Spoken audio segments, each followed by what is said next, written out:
ही भंडारा डोंगराचा पूर्वेकडील भाग.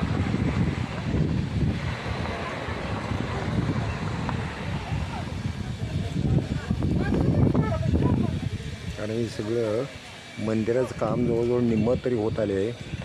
फक्त वरनं झाकायचं आणि हेच राहिले, परंतु ते कोरीव का असल्यामुळं उशीर लागतो. संपूर्ण दगड कोरीव आहे.